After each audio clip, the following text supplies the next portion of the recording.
Alléluia, alléluia. Je m'abandonne. Je m'abandonne. Je veux te connaître plus. Je veux te connaître plus, Jésus. Je m'abandonne. Comme un vent puissant, viens et souffle en moi. Dieu vient régner. Dieu vient régner en moi. Seigneur, viens régner en moi.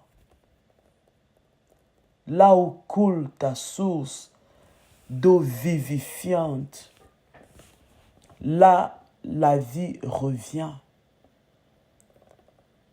Jésus, viens et règne en chacun de nous aujourd'hui. Comme cette source d'eau qui vient revivifier, qui vient redonner la vie à tout ce qui semble mort dans nos vies. Merci. Ma soeur, mon frère, bienvenue à ce temps de recharge des batteries. Bonjour. Bonjour. Aujourd'hui encore, n'est-ce pas, je le déclare et je le confesse, c'est un jour nouveau, une journée de joie et d'allégresse. C'est un jour que Dieu a fait avec tout un plan de joie et d'allégresse. Et c'est à toi et à moi, n'est-ce pas, de décider, de choisir, de sauter dans ce plan tel qu'il nous a été donné. Papa, nous te disons merci pour ton plan de joie, ton plan d'allégresse pour aujourd'hui, ton plan de paix, ton plan de bonheur, papa. Nous te disons grand merci. Merci pour le don précieux de vie qui nous donne de prendre part à ce plan, de voir encore ton esprit à l'œuvre aujourd'hui et de partager ta gloire, de vivre la gloire que tu nous as donnée par Jésus-Christ. Merci. Merci, Père. C'est toi qui guéris toutes nos maladies. C'est toi qui pardonnes toutes nos iniquités. C'est toi qui protèges nos vies. C'est toi qui veilles sur elles. Nous te disons encore merci. Ce que tu établis, Seigneur, personne ne peut déstabiliser. La porte que tu fermes, personne ne peut l'ouvrir. Et lorsque tu ouvres une porte, personne ne peut la fermer. Tu es éternel Dieu Tout-Puissant. Celui qui domine sur les nations, celui qui domine sur la terre. Celui-là même qui est notre Dieu. Merci pour Jésus qui s'est donné librement, volontairement à la croix pour nous délivrer définitivement de la malédiction du péché. Grand merci. Merci Jésus, parce que par ta mort et ta résurrection, nous sommes justifiés aujourd'hui devant le Père. Lorsque le Père nous voit, nous regarde, c'est toi qu'il voit. Il voit ta justice parfaite. Et nous te disons grand merci, Jésus. Merci pour ton silence observé pendant tout ce chemin de croix. Merci pour ton silence devant le plan de Dieu. Merci pour ton silence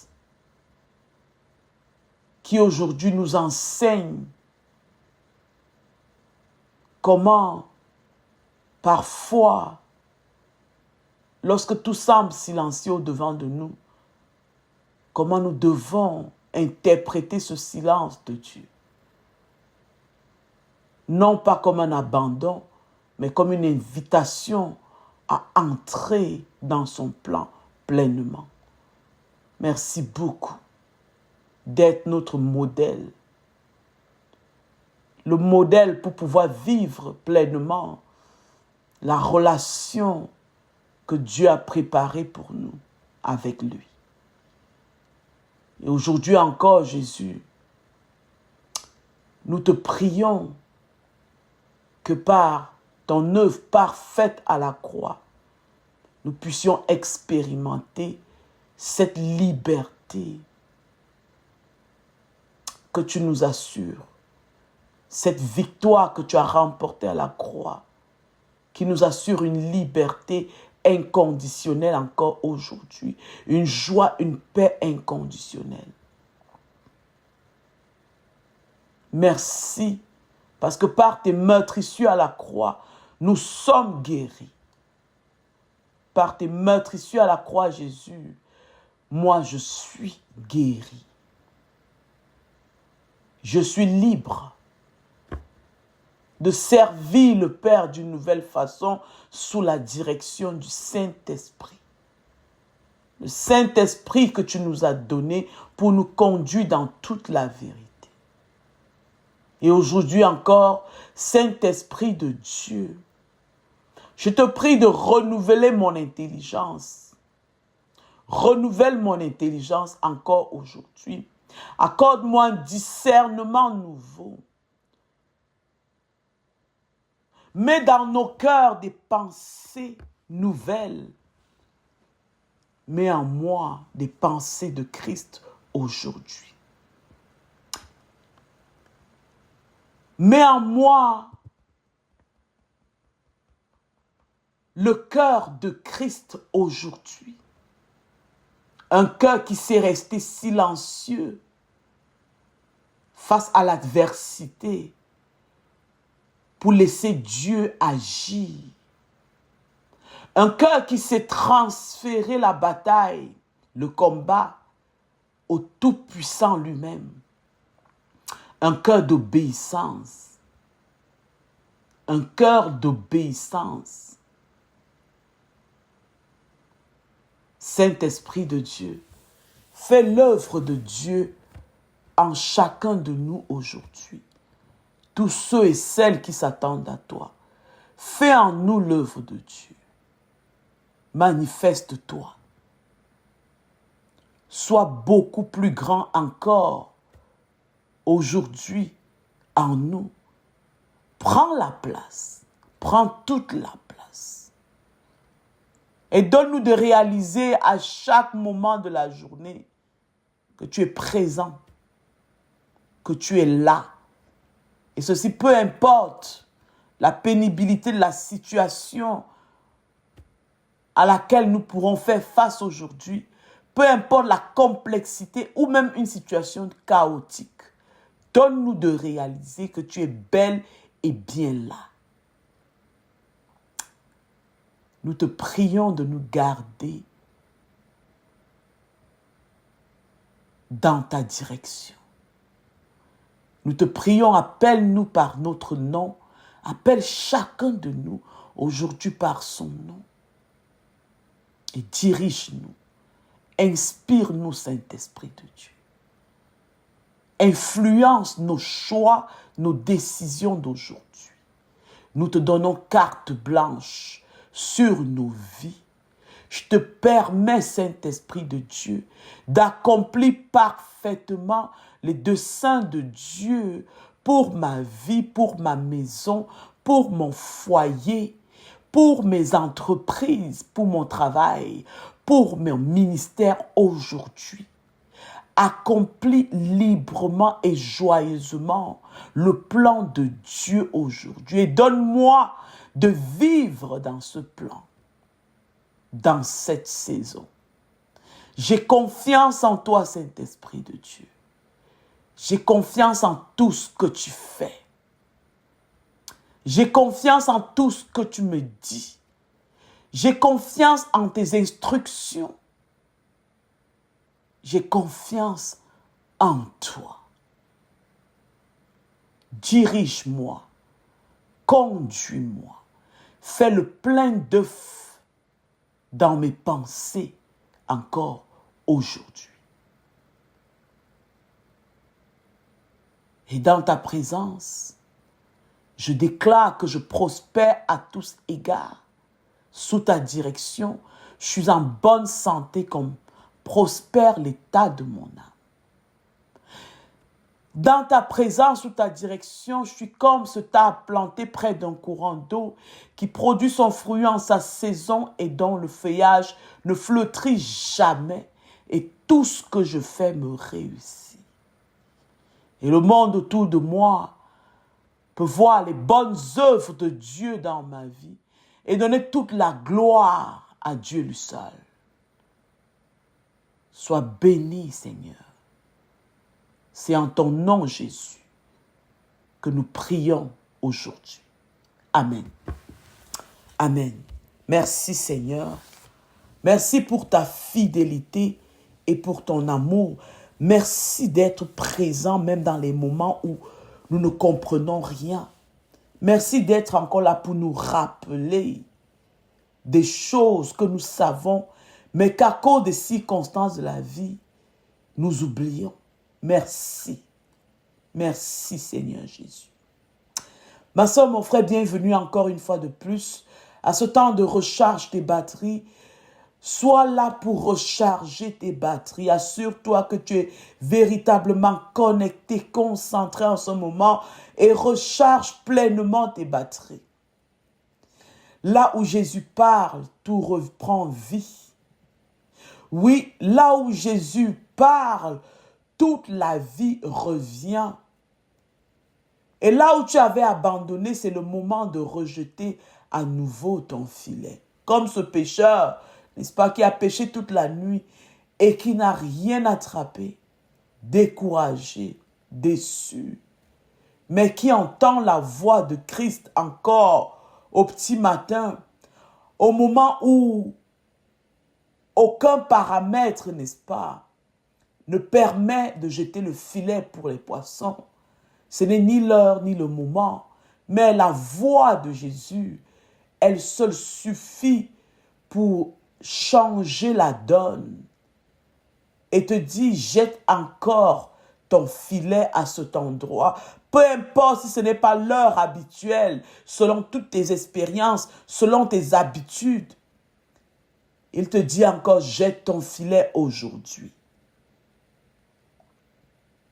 Il existe des saisons dans la vie où tout semble s'arrêter, où les choses qui fonctionnaient auparavant ne produisent plus du fruit, où les prières paraissent vaines, les efforts stériles, et même les repères spirituels deviennent flous. Peut-être que tu te retrouves à cette place. Ce n'est pas pour toujours à cause d'un péché, non, ni d'un manque de foi non plus. Parfois, c'est juste le silence de Dieu. Juste le silence. Dieu semble distant. Parfois, nos cœurs sont fatigués. Le feu s'éteint doucement en nous. Dans Jean 21, aujourd'hui, les disciples sont justement dans cette zone grise entre la résurrection et la mission, entre le deuil de ceux qu'ils ont perdus. Jésus est mort quand même. Le grand maître, le tout-puissant, l'homme des miracles et des prodiges est quand même mort. Quelle confusion! Les disciples sont à cette place. Ils attendent ce qu'ils ne comprennent même pas encore. Ils regardent, ils ne savent pas quoi faire. Et évidemment, naturellement, ils retournent à ce qu'ils connaissent, la pêche. Mais même cela ne leur donne plus de résultats. Toute la nuit, ils peinent à essayer d'attraper un poisson. Et pourtant, c'est dans cette nuit infructueuse, dans ce silence pesant, que Jésus choisit d'apparaître au petit matin. Mais il ne vient pas comme un grand miracle, comme ce grand roi. Il ne se manifeste pas d'abord par toute sa puissance, mais par sa présence. Sa présence. Cette voix qui se fait entendre après un grand silence, après un temps de confusion, de découragement, mais parce que tu es resté, parce que tu as attendu. Une voix familière depuis le rivage, une simple question qui s'adresse aux disciples. Eh les enfants, n'avez-vous rien à manger? Et puis une instruction aussi anodine, qui ne cherche pas à savoir, est-ce que vous avez passé une nuit sans rien arrêter? Comment vous sentez-vous? Non, une simple instruction, jetez le filet du côté droit. Cette scène fait écho à une vision d'Ézéchiel quand on rentre en arrière dans l'Ancien Testament, où le prophète voit les eaux sorties du sanctuaire de Dieu couler à travers le pays, et là où elles passent, là où ces eaux passent, même dans la mer morte, la vie renaît. Ce que la mer ne pouvait pas produire d'elle-même, l'eau de vie, l'eau qui coule depuis le trône de grâce, le restaure. La clé de mon exhortation aujourd'hui pour toi est ceci. Ce n'est pas l'effort, ni le lieu, ni même le passé glorieux qui produit le fruit selon Dieu, le fruit durable. C'est l'écoute permanente, obéissante à la voix de Jésus-Christ, le ressuscité, qui fait toute la différence. Et souvent, cette voix ne s'entend pas dans le calme, dans le bruit, pardon. Cette voix ne s'entend pas souvent dans le bruit. C'est pour cela que nous avons besoin de temps en temps de prendre des moments de calme, de silence. C'est dans un cœur qui s'est arrêté. Des pensées qui se sont tues. Que la voix de Dieu, la voix du ressuscité peut se faire entendre. Aujourd'hui, si tu es dans une nuit sans résultat, ou alors si tu es encore à cette place de confusion, de découragement, si tu es tenté de t'enfermer dans la routine ou de retourner en arrière ou à la pêche comme l'ont fait les disciples, sache-le, Jésus est quand même sur le rivage et il t'attend. Il attend que tu sortes de cette nuit. Il attend que tu sortes de ce temps de découragement, que tu sortes, n'est-ce pas, de ce temps de confusion. Il t'attend. Il t'attend sur le rivage. Il te parle. Ce sera peut-être une parole simple, une parole familière que tu vas recevoir, que tu vas entendre aujourd'hui dans cette saison.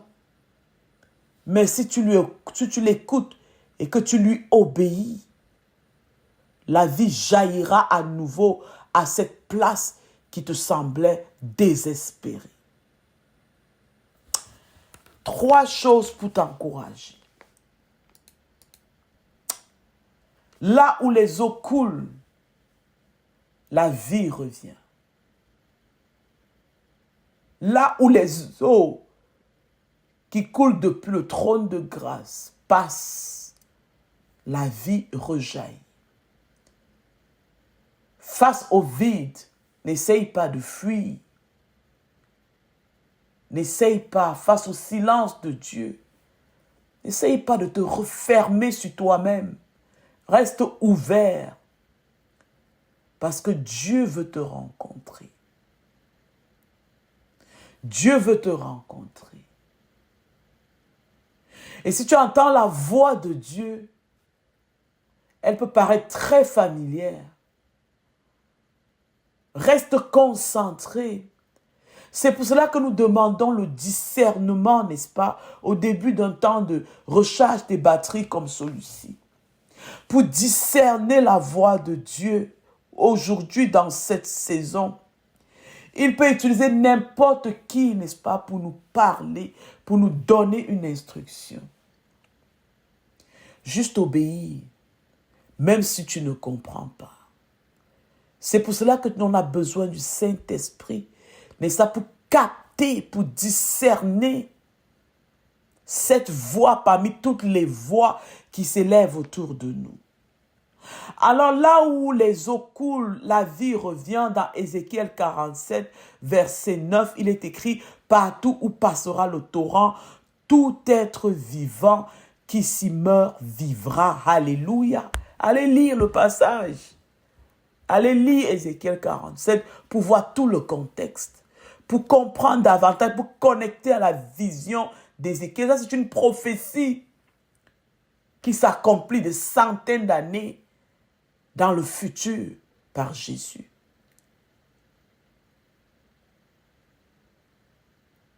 Ouvre les zones mortes de ta vie à la présence vivifiante de Dieu.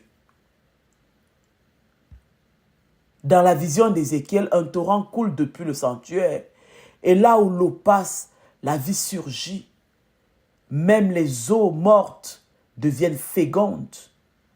Ce torrent symbolise la vie qui vient du trône de la grâce de Dieu. Une vie capable de restaurer, de guérir, de ranimer. Je me rappelle, n'est-ce pas, un témoignage de cette femme qui a été marquée par des années de dépression. Et lorsqu'elle a commencé à lire la parole de Dieu de façon constante et à méditer là-dessus, elle ne comprenait pas nécessairement tout ce que Dieu disait dans sa parole, mais elle était consciente qu'elle était connectée à la source d'eau vivifiante, à l'esprit qui donne la vie. Et elle a commencé à ressentir, n'est-ce pas, au fil des semaines, comme un fleuve discret qui coulait en elle et qui redonnait la vie à ces endroits qui étaient morts. Et c'est comme ça que le sourire, l'espoir rejaillit en elle. Puis à nouveau, elle a recommencé, n'est-ce pas, à vivre. Et à reprendre même le travail parce qu'elle était dans un environnement, dans un état où elle ne faisait rien. Elle vivait une dépression permanente, mangeant, buvant les antidépresseurs. Et aujourd'hui, je peux vous dire que c'est une femme qui n'est plus sous les antidépresseurs et qui vit une vie normale, une vie professionnelle normale, des relations normales. Tout simplement parce qu'elle a ouvert ces endroits morts de sa vie, n'est-ce pas, à l'eau de vie. Là où tu laisses couler la présence de Dieu dans tes pensées, dans ta maison, dans ton foyer, dans tes relations, dans ton travail, dans tes projets, la vie finit par jaillir. Même si tu ne la vois pas tout de suite, elle finit par jaillir. Face au vide, n'essaye pas de t'échapper. Vois en cela une invitation où Dieu veut te rencontrer. Les moments d'échec, les moments de confusion, de découragement, parfois tu as l'impression que Dieu est juste silencieux. Ne te referme pas sur toi.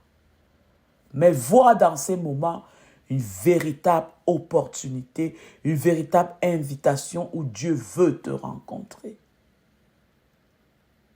Dans Jean 21 au verset 3, il est écrit: cette nuit-là, ils ne prirent rien. Les disciples sont revenus à leur ancien métier. Ils avaient de l'expérience, ils étaient outillés, ils avaient le savoir-faire. Mais rien ne fonctionne comme d'habitude. La formule ne marche plus. Ce n'est pas qu'ils ont mal fait. Non, c'est juste que Jésus n'était pas encore là. Et parfois, c'est ce qu'il nous manque, la présence de Dieu. Maintenant que tu le connais, vouloir vivre hors de lui est très difficile. Quand tu ne le connaissais pas, mais maintenant que tu le connais, tu ne peux plus tout simplement vouloir vivre loin de lui, hors de sa présence. Non. C'est un peu comme si En tant que leader, pasteur, homme de Dieu, femme de Dieu, tu essayes parfois de faire tout par tes propres forces. Le risque, n'est-ce pas, de faire une dépression, un burn-out est beaucoup plus élevé que lorsque tu choisis de faire tout en t'assurant qu'il est présent. Et c'est seulement lorsque tu prends le recul, dans le silence, que Dieu peut te rappeler que, oh, fais gaffe, fais pas ça, arrête-toi ici, lève-toi, avance, arrête-toi. Que tu peux travailler, tu peux avancer sans t'épuiser. Parce que tu es avec lui. Et avec autant d'assurance. Parce qu'au moment où il va te dire arrête-toi, tu vas t'arrêter. Quand il va te dire avance, tu vas avancer. Avec courage. Et au moment où tu diras arrête-toi, tu ne seras pas si confus que ça parce que tu seras dans le temps, dans le silence de Dieu. Encore. Le vide n'est pas toujours une punition. Quand Dieu nous demande de nous arrêter, ce n'est pas toujours une punition. Parfois, ce n'est qu'un appel au recentrage. C'est un véritable appel à nous recentrer. Et c'est parfois dans ce silence, dans ce vide, que Dieu choisit souvent de nous parler pour nous amener à un autre niveau. La troisième chose, obéis, même si tu ne comprends toujours pas. Toute l'abondance est de l'autre côté de l'obéissance. Jésus dit encore aux disciples dans Jean 21, 6, jetez le filet de l'autre côté, jetez le filet du côté droit. Une simple instruction, rien de logique, rien de spectaculaire, mais l'obéissance à cette parole suffit à déclencher un flot surnaturel de provision. La parole nous dit 153 gros poissons. Ça veut dire qu'il y avait aussi les petits poissons, j'imagine. Après une nuit vide, un temps, selon leur expérience, c'est le temps même, c'est le bon timing pour aller pêcher. Dans le timing humain, rien ne s'est passé. Quelle confusion! Quelle confusion! Mais parce qu'ils sont retournés, après 3 ans de marche avec Jésus, ils sont tombés dans la confusion, le découragement, la douleur de la mort de Jésus. Le maître est mort quand même. Et dans la pensée humaine, ils ont dit, ah, il nous reste encore quoi à faire. De toutes les façons, il est parti. Retournons à nos tâches. Ils avaient oublié qu'ils avaient le maître. Et que ce maître leur avait dit, moi je ne vous laisserai pas, je vais toujours être avec vous. Ils avaient oublié. Ils sont retournés à leurs tâches humaines, avec leurs propres forces, leurs propres outils. Jésus n'y était pas. Jésus n'avait pas encore parlé. Et le matin, le Dieu de miséricorde s'est révélé à eux. Et ils ont entendu la voix de Dieu. Et ils ont tout simplement obéi. Ils n'ont pas dit, mais tu parles de quoi?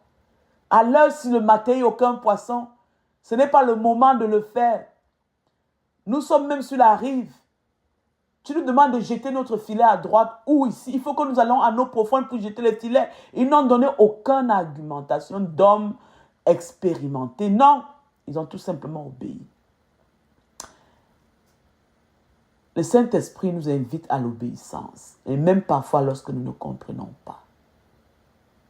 Il ne s'agit pas de refaire les mêmes choses, mais de les refaire après avoir entendu la voix de Dieu.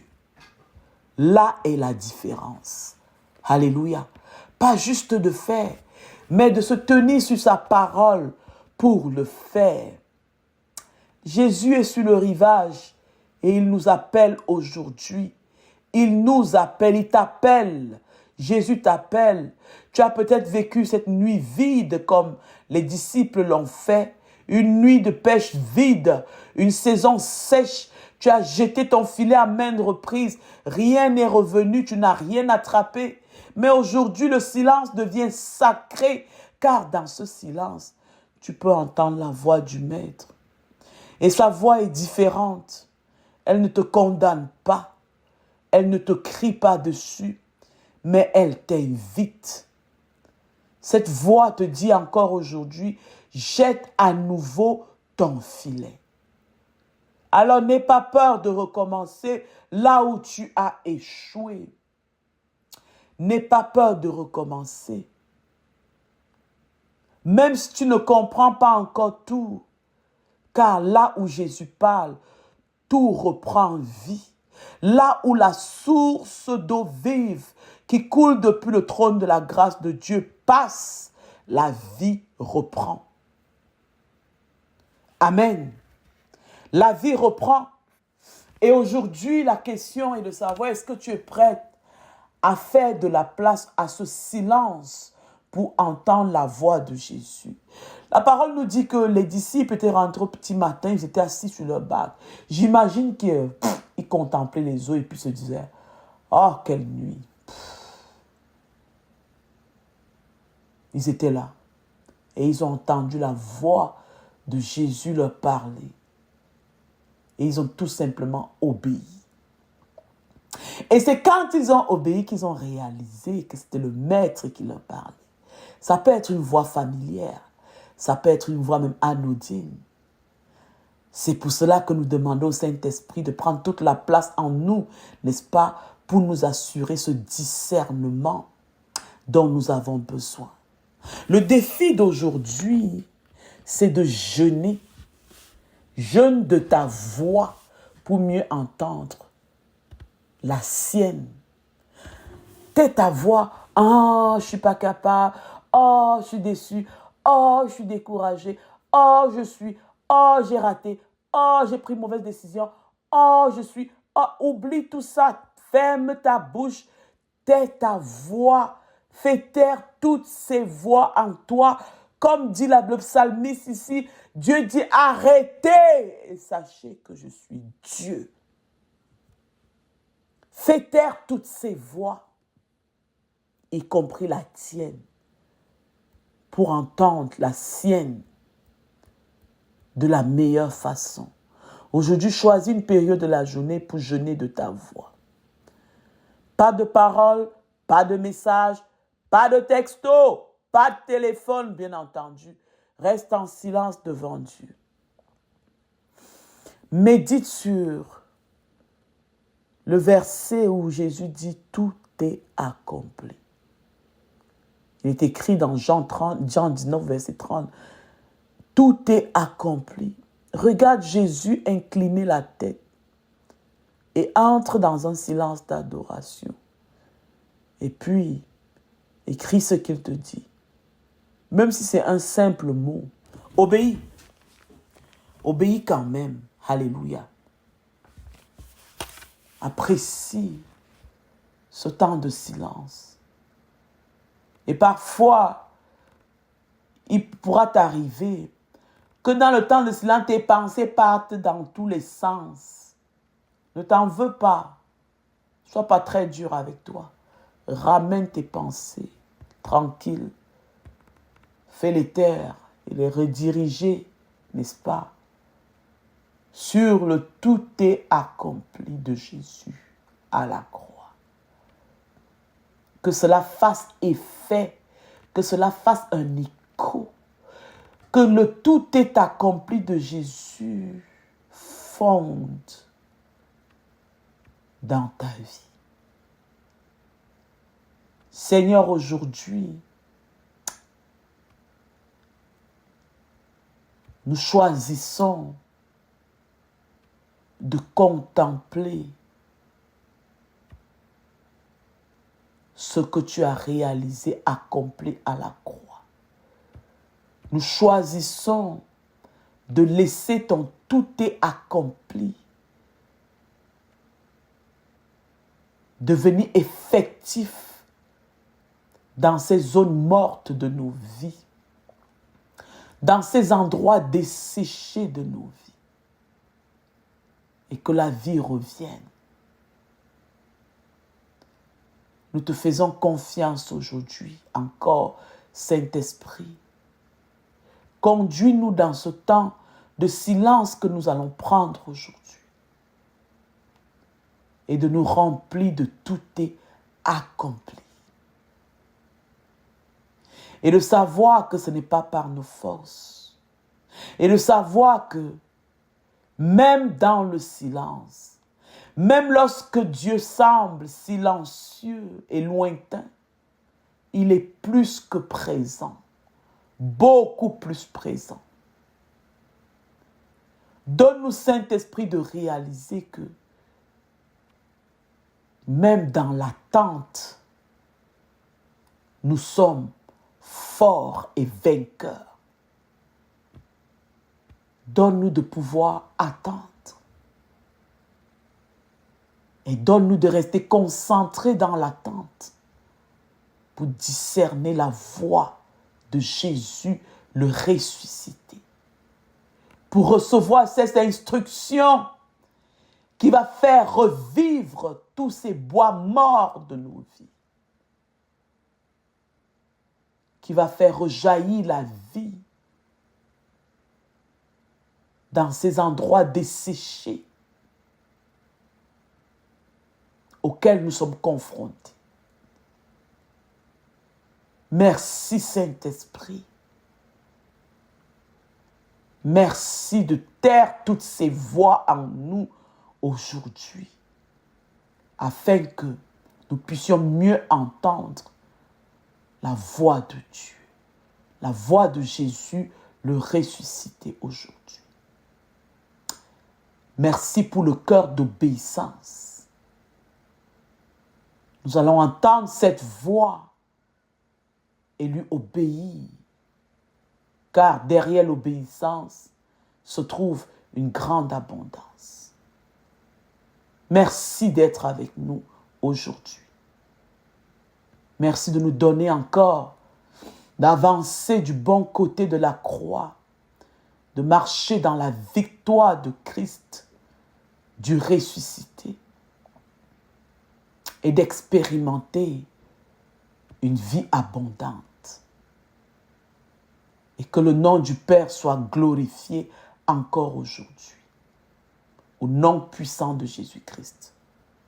Amen. Amen. Bonne journée.